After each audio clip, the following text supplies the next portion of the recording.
వే digital news కు స్వాగతం. ముందుగా ముఖ్యాంశాలు.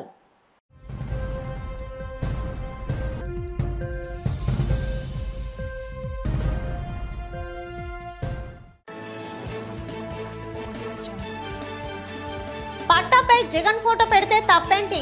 కొందరు రాజకీయ దురుద్దేశంతో అసత్య ప్రచారాలు చేస్తున్నారంటూ రాష్ట్ర విద్యాశాఖ మంత్రి బొత్స సత్యనారాయణ మండిపాటు.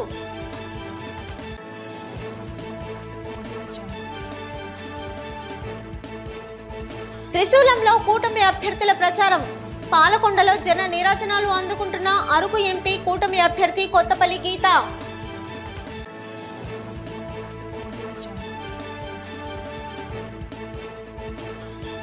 పారిశ్రామిక ప్రాంతాన్ని మోడల్ నియోజకవర్గంగా అభివృద్ధి చేయడమే లక్ష్యం. ఆత్మీయ సమావేశంలో రాష్ట్ర మంత్రి గాజువాక వైసీపీ అభ్యర్థి గుడివాడ అమర్నాథ్ వెల్లడి.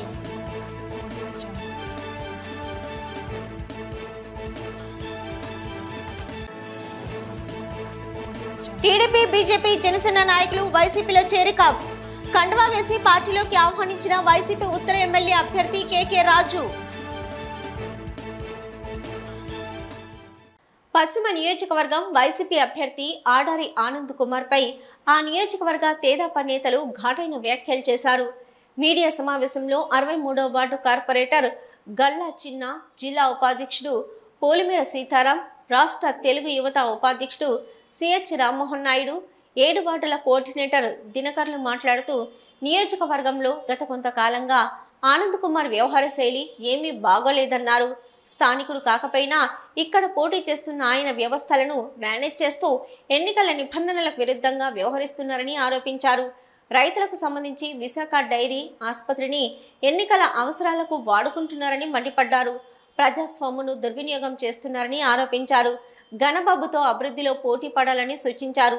ఆనంద్ అనుచరులు చేస్తున్న ఆరోపణలను కొట్టిపడేశారు. కార్యక్రమంలో కాకి పోలిరెడ్డి, నక్క లక్ష్మణరావు, సర్వసిద్ధి శ్రీలక్ష్మి, వంశీ కిషోర్ యాదవ్, రాజా యాదవ్, పెద్దిరెడ్డి శంకర్, కె రామారావు, నీలపు జోగి, మజ్జి సోమేష్ తదితరులు పాల్గొన్నారు.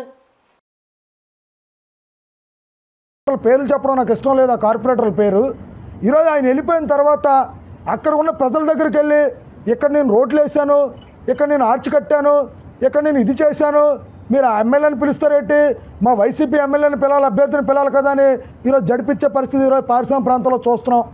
నేను అడుగుతున్నా, ఇది ప్రజాస్వామ్య దేశమా లేకపోతే ఇంకేమైనా ఉందా? ప్రజాస్వామ్య దేశంలో ప్రజలు ఎన్నుకోబడ్డ నాయకుడు, ప్రజల వద్దకు పరిపాలన చేసే నాయకుడు, ప్రజలు ఏ నిమిషంలో పిలిచినా వెళ్ళే నాయకుడు ఉండేటప్పుడు ప్రజలు ఆటోమేటిక్గా అభిమానిస్తారు, వెళ్తారు. మీ ఎమ్మెల్యేని పిలిస్తే మేమైనా ఏ రోజైనా మేము వెళ్ళి ఆర్గ్యూ చేసామా?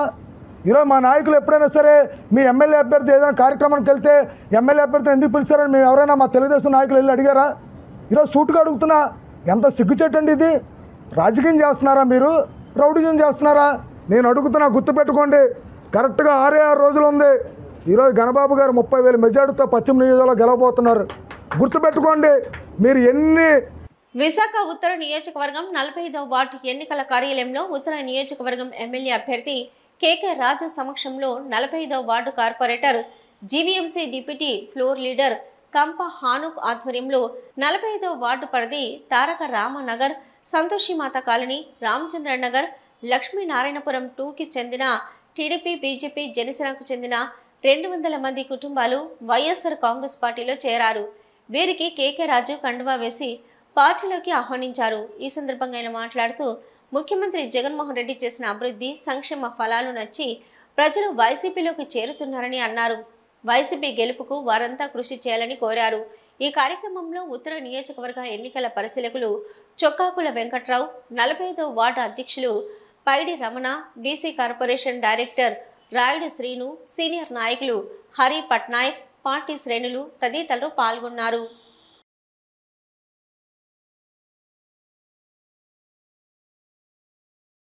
రామచంద్ర నగర్, సంతోషమాత కాలనీ, ఈ కాలనీ నుంచి గణేష్ నగర్, ఈ ప్రాంతం నుంచి ఈరోజు జగన్మోహన్ రెడ్డి గారు అందిస్తున్న సంక్షేమం, అభివృద్ధి, ముఖ్యంగా ఈ ప్రాంతంలో విశాఖ ఉత్తర నియోజకవర్గంలో 20 సంవత్సరాల తర్వాత జగన్మోహన్ రెడ్డి గారి ఆధ్వర్యంలో తీసుకొచ్చిన పెట్టుబడుల్ని చూసి జగన్మోహన్ రెడ్డి గారి వల్ల మాత్రమే విశాఖపట్నం కానీ ఉత్తరాంధ్ర ప్రాంతం కానీ అభివృద్ధి చెందుతుందని భావించి ఈరోజు ఇక్కడ పార్టీలో జాయిన్ అయిన ప్రతి ఒక్కరికి కూడా పేరు పేరు ధన్యవాదాలు తెలియజేస్తాం. తప్పకుండా మీరు ఏదైతే నమ్మకంతో ఏదైతే మంచి జరుగుతుందని ఏదైతే కాంక్షించి వైఎస్ఆర్ కాంగ్రెస్ పార్టీలో ఈరోజు కుటుంబ సభ్యులుగా చేరారో మీ అందరికీ కూడా తప్పకుండా మీకు సరైన గౌరవం ఇచ్చి భవిష్యత్తులో మీరు గర్వపడే విధంగా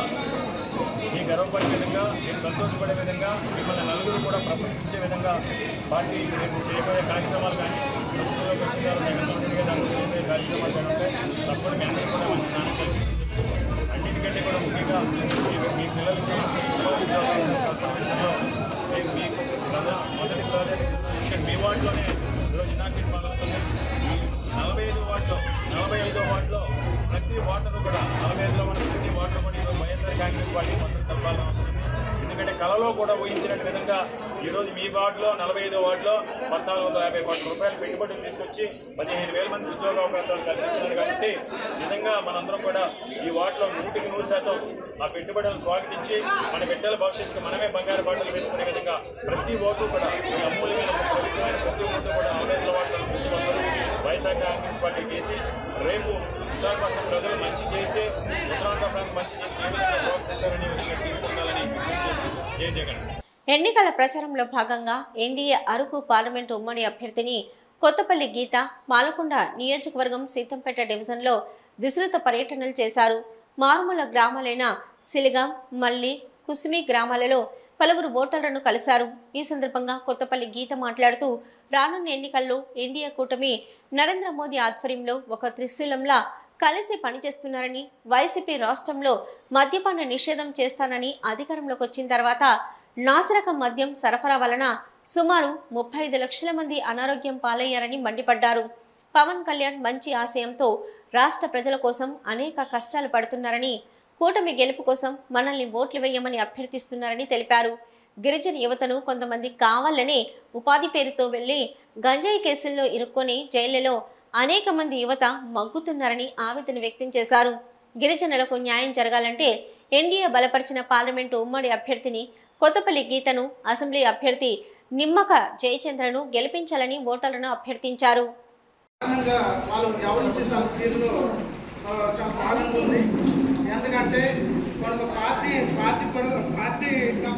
విశాఖ జిల్లా ఆనందపురం మండలం తుర్లవాడ, పందలపాక, మాలవలసపాలు గ్రామాల్లో ఉపాధి కూలీల సాధక బాధకాలను తెలుసుకుంటూ తన తండ్రి ఎమ్మెల్యే అభ్యర్థి గంటా శ్రీనివాసరావు తరపున ఎన్నికల ప్రచారంలో దూసుకుపోతున్నారు. ఈ సందర్భంగా ఆయన మాట్లాడుతూ ప్రతి గ్రామంలో మంచినీరు సమస్య చాలా ఎక్కువగా ఉందని, అలాగే డ్రైనేజీ వ్యవస్థ చూస్తూ ఉంటే ఎక్కడికక్కడ మురికి నీరు పేరుకుపై దోమలతో ప్రజలు చాలా ఇబ్బందులు పడుతున్నారని అన్నారు. ఇవన్నీ సక్రమంగా జరగాలంటే టీడీపీ ప్రభుత్వాన్ని గెలిపించాలని కోరారు. టీడీపీ ప్రభుత్వం వచ్చిన వెంటనే వాలంటీర్లు 10,000 రూపాయలు ఇస్తారని చంద్రబాబు నాయుడు హామీ ఇచ్చారన్నారు. వైకాపా ప్రభుత్వాన్ని గద్దె దించవలసిన అవసరం ఉందన్నారు. తన తండ్రి గంటా శ్రీనివాసరావు హయాంలో అనేక అభివృద్ధి కార్యక్రమాలు జరిగాయని, అదే అభివృద్ధి నేటి వరకు కొనసాగుతుందన్నారు. అభివృద్ధి జరగాలంటే అసెంబ్లీ అభ్యర్థి గంటా శ్రీనివాసరావు, పార్లమెంటరీ అభ్యర్థి శ్రీ భరత్లను సైకిల్ గుర్తుపై ఓటు వేసి అత్యధిక మెజార్టీతో గెలిపించాలని కోరారు. ఈ కార్యక్రమంలో టీడీపీ, జనసేన, బీజేపీ నాయకులు, కార్యకర్తలు పాల్గొన్నారు. కానీ ఆ పద్ధతి మారాలంటే, అందరికీ అభివృద్ధి జరగాలంటే కంపల్సరీగా మన బాబు గారు గెలవాలి. ఎందుకంటే మీరు 2014లో నుంచి 19 దాకా చూస్తున్నారు ఎలాగ అభివృద్ధి జరిగింది. ఈ రోడ్లు కానీ, లేకపోతే మనకి ఆ చెరువు పని జరిగే ఆ ఏరియాస్ లో డెవలప్మెంట్ కానీ. అలాగే మనకి రాష్ట్రపరంగా చూసుకున్న ఈ ఎన్నికలు ఏంటంటే మనలో మనకి కాదు ఈ పోటీ, ఇది వచ్చే భావితరాల భవిష్యత్తు గురించి ఆలోచించుకోవాలి. ఇప్పుడు ఎవరికైనా మన పిల్లలకి ఒకే వాలంటీర్ జాబ్లు అని చెప్పి ఇస్తున్నారు, కానీ అది గౌరవంగా ఉందా లేదా అనేది మనందరికీ మనసాక్షిగా తెలుసు. అలాంటి వాలంటీర్ సమస్యని ఇప్పుడు బాబు గారు వచ్చి దాన్ని 10,000 చేసి గౌరవంగా చేసే బాధ్యత బాబు గారు తీసుకుంటున్నారు. ఆయన నిజంగా పైన దేవుడు ఆశీస్సులు ఉండాలి. పట్టాలపై జగన్ ఫోటో పెడితే తప్పేంటని విద్యాశాఖ మంత్రి బొత్స సత్యనారాయణ ప్రశ్నించారు. లాసెన్స్ బే కాలనీలోని ఎంపీ అభ్యర్థి ఝాన్సీ కార్యాలయంలో ఏర్పాటు చేసిన మీడియా సమావేశంలో ఆయన మాట్లాడుతూ మరుగుదొడ్డిపై ఎన్టీఆర్ బొమ్మ వేశారని, అంటే మరుగుదొడ్డి ఎన్టీఆర్ సొంతమైపోతుందా అని ప్రశ్నించారు. రిజిస్ట్రేషన్ కాగితం భూ యజమాని ఇంట్లో ఉంటుందని, ఎవరి దగ్గర ఎందుకుంటుందని అన్నారు. కొందరు రాజకీయ దుర్బుద్ధితో అసత్య ప్రచారం చేస్తున్న మాటల్ని ప్రజలెవరూ నమ్మడం లేదన్నారు. రాష్ట్ర ప్రభుత్వం 3 ఏళ్లుగా సర్వే నిర్వహిస్తుందని, గ్రామ స్థాయిలో జరిగిందని, త్వరలో అర్బన్ స్థాయిలో నిర్వహిస్తామని ప్రకటించారు.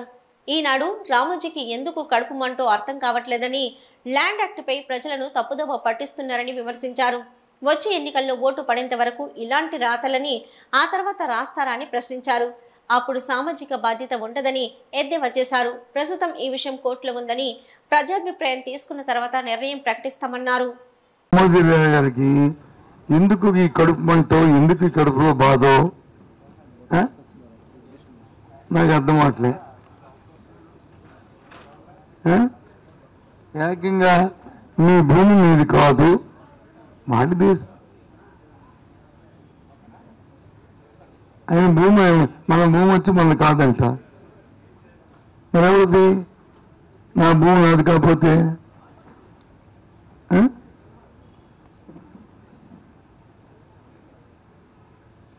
ఈయన ఇంకో ఆయన నేల చట్టంలో నింగి గాలిలో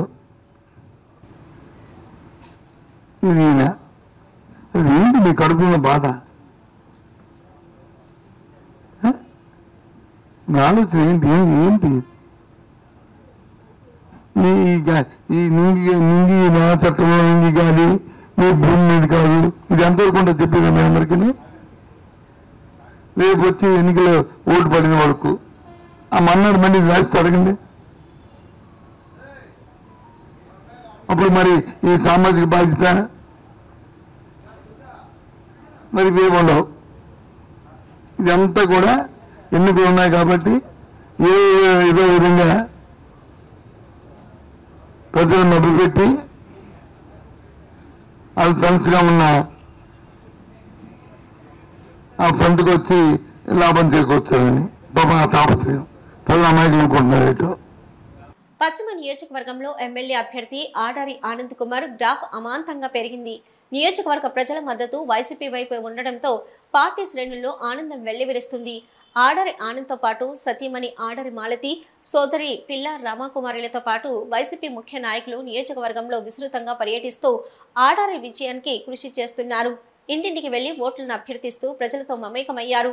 ప్రజా మద్దతు కూడబెట్టడంలో సఫలీకృతమయ్యారు. నియోజకవర్గంలో ప్రజాదరణ పెరగడంతో ఆడారి విజయ దుందిబి మోగించడం ఖాయమని పార్టీ శ్రేణులు పేర్కొంటున్నాయి. పలు సర్వేలు ఆడారి విజయంపై సానుకూలత వ్యక్తం చేస్తున్నాయి. నియోజకవర్గం పార్టీ క్యాడర్లో ఐక్యత పెరిగింది. గతంలో లాగా పశ్చిమ నియోజకవర్గాన్ని వదులుకోకుండా వశం చేసుకోవడానికి క్షేత్రస్థాయిలో గట్టి కృషి చేస్తున్నారు. పార్టీ ముఖ్య నాయకుల నుంచి కార్యకర్తల వరకు పని విభజన చేసుకుంటూ ఓటర్లను కలుస్తున్నారు. వైసీపీ ప్రభుత్వం విడుదల చేసిన మేనిఫెస్టోను ప్రజలకు వివరిస్తూ ప్రజలకు దగ్గరవుతున్నారు. గతంలో చేసిన తప్పులు ఇప్పుడు జరగకుండా పార్టీ అధినాయకత్వం పార్టీ క్యాడర్కి దిశానిర్దేశం చేస్తున్నాయి. వరుసగా 2 సార్లు ఈ స్థానం కోల్పోగా ఈసారి ఎలాగైనా సాధించుకోవాలనే తపన పార్టీ క్యాడర్లో కనిపిస్తుంది. ఒకవైపు పార్టీ క్యాడర్ కృషి, మరోవైపు గత 19 నెలలుగా నియోజకవర్గంలో ఆడారి ఆనంద్ కుమార్ చేసిన అభివృద్ధి పనులు, సొంత నిధులతో చేపట్టిన అనేక సేవా కార్యక్రమాలు ప్రజలను ఆకర్షించాయి. ఆయా వార్డుల్లో నాయకుల సిఫారసులతో ఎంతో మందికి మేలు చేయడంతో ప్రజల గుండెల్లో నిలిచిపోయారు ఆడారి ఆనంద్. పశ్చిమ నియోజకవర్గంలో అనేక సేవా కార్యక్రమాలు చేసిన ఆడారి అనేక మందికి పెన్షన్లు, ఇల్లు లేని వారికి ఇల్లు, అనారోగ్యంతో బాధపడుతున్న వారికి వైద్యం, విద్యకు సంబంధించి ఆర్థిక సాయం వంటి అనేక కార్యక్రమాలు నిర్వహించి నియోజకవర్గ ప్రజల మన్ననలు అందుకున్నారు. ఎప్పటి నుంచో అసంపూర్తిగా ఉన్న టిట్కో ఇళ్ల నిర్మాణం పూర్తి చేశారు. అలాగే ప్రజల నుంచి వస్తున్న సమస్యలను పరిష్కరిస్తూ ప్రజలకు దగ్గరయ్యాడు. సొంత నిధులు ఖర్చు చేస్తూ అనేక సేవా కార్యక్రమాలు నిర్వహించారు. శ్రీ ఆడారి చారిటబుల్ ట్రస్ట్ ద్వారా ఉచిత వైద్య శిబిరాలు ఏర్పాటు చేస్తూ పేదల పక్షాన నిలబడుతున్నారు ఇటువంటి నాయకుడు. విశాఖ తూర్పు నియోజకవర్గ ఎమ్మెల్యే అభ్యర్థి ఎంవివి సత్యనారాయణ కార్యాలయంలో ఎన్నికల అధికారులు ఆకస్మిక తనిఖీలు చేశారు. లాసెన్స్ బి కాలనీలోని ఎంవివి కార్యాలయంలో 5గురు బృందంతో కూడిన అధికారులు ఎంవివి కార్యాలయానికి వెళ్లారు. ఆ సమయంలో గోపాలపురం ఎన్నికల వైసీపీ పరిశీలకులు, స్మార్ట్ సిటీ కార్పొరేషన్ మాజీ చైర్మన్ గన్నమణి వెంకటేశ్వరరావు ఎంవివి కార్యాలయం తొలి అంతస్తులో ఉన్నారు. అధికారులు తమకందిన సమాచారాన్ని జీవీ దృష్టికి తీసుకెళ్లారు. ఓటర్లకు పంచేందుకు డబ్బుకు ప్రత్యామ్నాయంగా ప్లాస్టిక్ కార్డులు తయారు చేయించి పంపిణీకి సిద్ధంగా ఉంచడంతో వాటిపై ఆరా తీసేందుకు అధికారులు వెళ్లినట్టు తెలిసింది. కొద్దిసేపటి తర్వాత 4వ అంతస్తులో అధికారులు తనిఖీలు చేపట్టారు. ఇదిలా ఉంటే అధికారులు ఆకస్మిక తనిఖీలకు వెళ్లిన సమయంలో ఎంవివి లేరు. విషయం తెలుసుకున్న ఎంవివి ఆగ మేఘాల మీద తన కార్యాలయానికి వెళ్లారు. అయితే అధికారులు అప్పటికే కార్యాలయ తలుపులు మూసేసి మరీ జీవీ సహా కార్యాలయ సిబ్బందిని పలు ప్రశ్నలు సంధించినట్టు తెలుస్తుంది. అయితే ఇవేవి అధికారులు పూర్తి స్థాయిలో ధృవీకరించడం లేదు.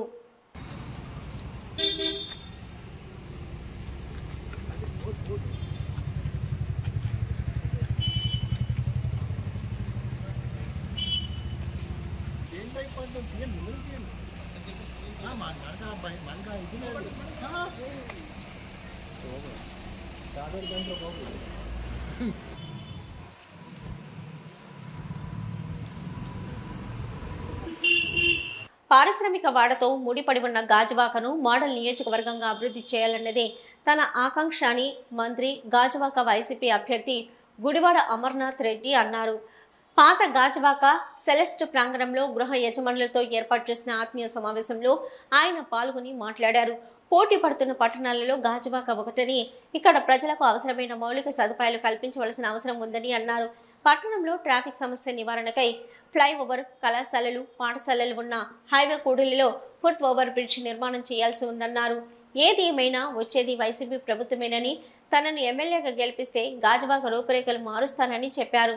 ధర్మాల రాజారెడ్డి స్వాగతోపన్యాసం చేయగా కార్పొరేటర్ ఉరుకోటి చందు సభాధ్యక్షత నిర్వహించారు. కార్యక్రమంలో మాజీ ఎమ్మెల్యే వెంకట్రామయ్య, మాజీ మేయర్ జనార్దన్, తిప్పల దేవన్ రెడ్డి, పుర్ర సురేష్, మొల్లి చిన్న, అసోసియేషన్ ప్రతినిధులు తదితరులు పాల్గొన్నారు.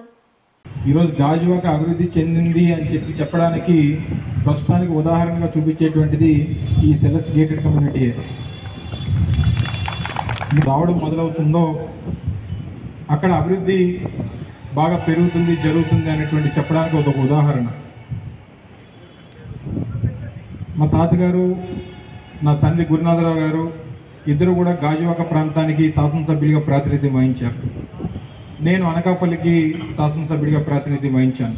ఈరోజు జగన్మోహన్ రెడ్డి గారు నన్ను గాజువాక నుంచి ఎమ్మెల్యే అభ్యర్థిగా నాకు అవకాశం ఇవ్వడం మీ అందరికీ కూడా నా తాలూకా విజన్ కూడా, ఎందుకంటే జగన్మోహన్ రెడ్డి బహుశా నాకు తెలిసి ఇందులో అపార్ట్మెంట్స్లో ఉన్నటువంటి వారు ఎవరికి కూడా బహుశా జగన్మోహన్ రెడ్డి గారి తాలూకా వెల్ఫేర్ స్కీమ్స్తో మీ అందరికీ పెద్ద పని ఉండదు. విజన్ గాజువాక ఏ రకంగా ఉండాలనేటువంటి దాని మీద ఎక్కువగా మీరు దృష్టి పెడతారు తప్ప the other part of Jaganmohan Reddy గారు వెల్ఫేర్ స్కీమ్స్ అనేటువంటివి మీకు పెద్దగా ఉపయోగపడవు, మీకు అవసరం కూడా లేదు. అయితే మా తాతగారు శాసనసభ్యులుగా ఉన్నప్పుడు గాజువాక ఈ ప్రాంతం అంతా కూడా వ్యవసాయ ఆధారిత ప్రాంతం. ఇదంతా కూడా అప్పుడు ఇదంతా కూడా ఈ చుట్టుపక్కల ప్రాంతాలన్నీ కూడా వ్యవసాయం మీద ఆధారపడినటువంటి గ్రామాలు.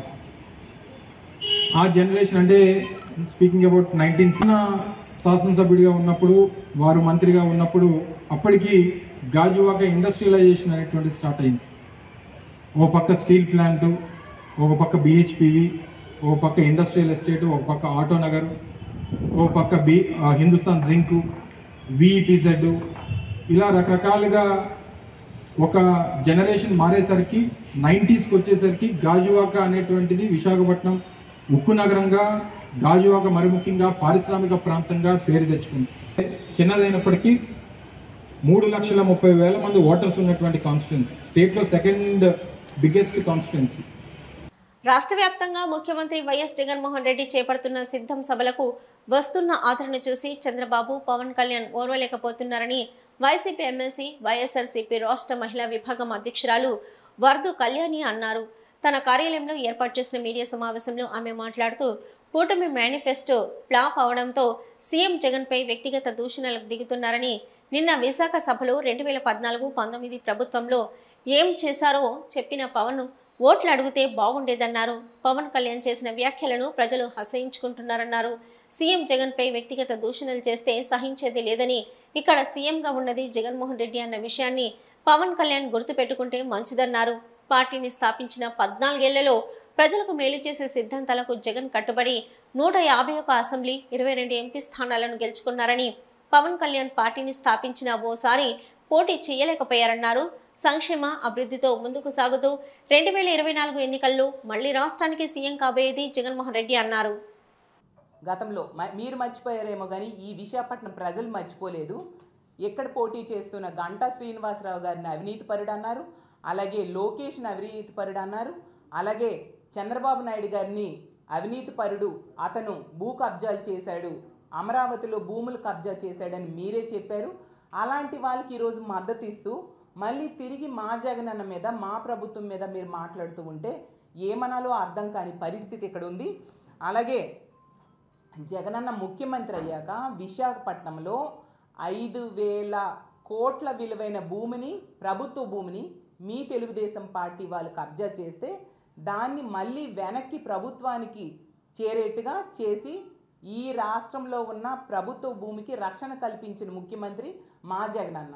ఏదంటే గవర్నమెంట్ భూములు ఎవరైనా తీసుకున్న ప్రజల భూముల జోన్కి వెళ్ళిన జగదాంబ సెంటర్లో మోకాళ్ళు విరగబెట్టి కూర్చోబెడతారంట. పవన్ కళ్యాణ్ గారు మరి అలా అయితే 40 ఎకరాలు ప్రభుత్వ భూమిని కబ్జా చేశారు కదా, మరి ఆ గీతం భరత్ గారిని ఎప్పుడు జగదాంబ సెంటర్లో మోకాలు విరగొట్టి మీరు కూర్చోబెట్టబోతున్నారు? విశాఖ ఉక్కు ఆంధ్రుల హక్కు నినాదంతో ఎందరో మహనీయుల త్యాగంతో సాధించుకున్న విశాఖ స్టీల్ ప్లాంట్ను ప్రైవేటు పరం కాకుండా అడ్డుకుంటామని వైఎస్ఆర్సీపీ విశాఖ ఎంపీ అభ్యర్థి బొత్స ఝాన్సీ అన్నారు. ఐఎన్టీయూసీ వ్యవస్థాపక దినోత్సవాన్ని పురస్కరించుకుని యూనియన్ జాతీయ కార్యదర్శి మంత్రి రాజశేఖర రెడ్డి ఆధ్వర్యంలో 76వ వార్డు నడుపూరులో నిర్వహించిన సమావేశంలో ఆమె మాట్లాడారు. తాను స్టీల్ కమిటీ మెంబర్గా ఉన్న సమయంలో స్టీల్ ప్లాంట్ నష్టాల్లో ఉండగా కేంద్ర ప్రభుత్వంతో మాట్లాడి 8,900 కోట్లు మంజూరు చేయించామని గుర్తు చేశారు. తాను ఈ ప్రాంత ఆడపడుచునని ఇక్కడి వారంతా తనకు అండగా ఉండాలని కోరారు.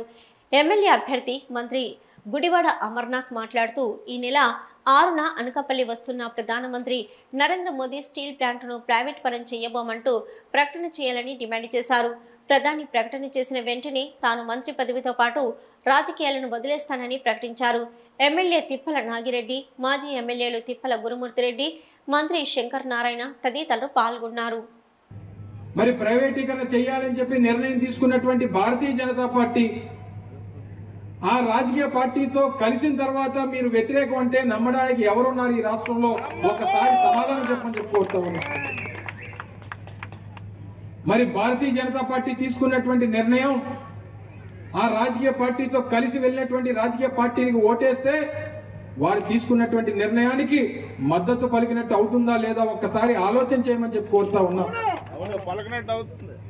మరి ఎటువంటి సందర్భంలో కూటమికి ఓటు కాదు, ఓటమికి తప్పదు అనేటువంటి విషయాన్ని మీరు అందరూ కూడా తెలియజేయాలని చెప్పి ఈ సందర్భంగా కోరుతా ఉన్నాం.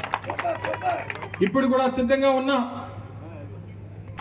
ఈ తీర్మానానికి మద్దతు పలకమంటే వాకౌట్ చేసి వెళ్ళిపోయినటువంటి వైఎస్ ఆ రోజు తెలుగుదేశం పార్టీ కనీసం ఆ తీర్మానం చేసేటువంటి అవకాశం కూడా ఆ రోజు శాసనసభ్యుడిగా గౌరవ ముఖ్యమంత్రి జగన్మోహన్ రెడ్డి గారి సమక్షంలో నేనే ఆ రోజు ఆ తీర్మానాన్ని కూడా ప్రవేశపెట్టా. అసెంబ్లీలో తరపున ఒక ప్రతినిధిగా వచ్చి కూడా మన స్టాండ్ని, ప్రభుత్వం స్టాండ్ని, పార్టీ స్టాండ్ని కూడా తెలియజేయడం జరిగింది.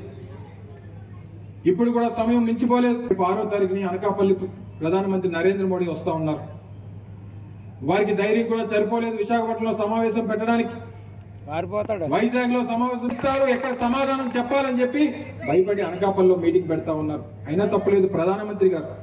ఖచ్చితంగా మీ అందరి తాలూకా ఆశీస్సులు నిండుగా ఇచ్చి మళ్ళీ మనతో పాటు పనిచేసి ఈ ప్రాంత వాసులకి మరి స్టీల్ ప్లాంట్లోని ఏ ఒడిదుడి అటువంటి వారికి మరి నాకు ఈరోజు ఎంపీ అవకాశం ఇచ్చి జగన్మోహన్ రెడ్డి గారు అవకాశం ఇచ్చి మళ్ళీ విశాఖ ఎంపీగా పోటీ చేయమని అవకాశం ఇచ్చి మీ దగ్గరికి పంపించారు. ఆడబడుతుంది స్థానికంగా ఈ ప్రాంతం తాలూకా సెంటిమెంట్ తెలుసు.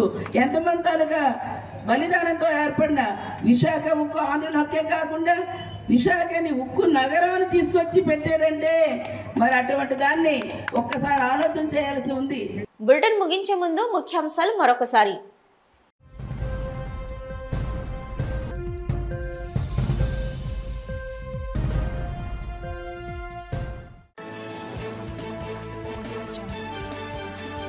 పట్టాపై జగన్ ఫోటో పెడితే తప్పేంటి?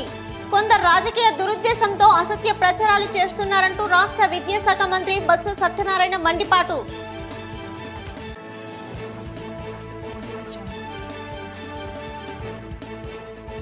త్రిశూలంలో కూటమి అభ్యర్థుల ప్రచారం. పాలకొండలో జన నీరాజనాలు అందుకుంటున్న అరకు ఎంపీ కూటమి అభ్యర్థి కొత్తపల్లి గీత.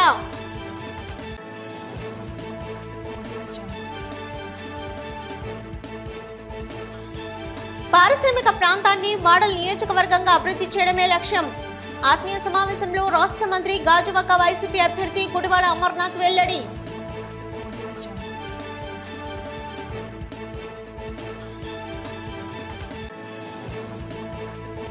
టీడీపీ, బీజేపీ, జనసేన నాయకులు వైసీపీలో చేరిక. కండువా వేసి పార్టీలోకి ఆహ్వానించిన వైసీపీ ఉత్తర ఎమ్మెల్యే అభ్యర్థి కేకే రాజు. ఇవి బులెటిన్ అప్డేట్స్. మరిన్ని వార్తా విశేషాలతో మళ్ళీ కలుద్దాం. అంతవరకు సెలవు. నమస్తే.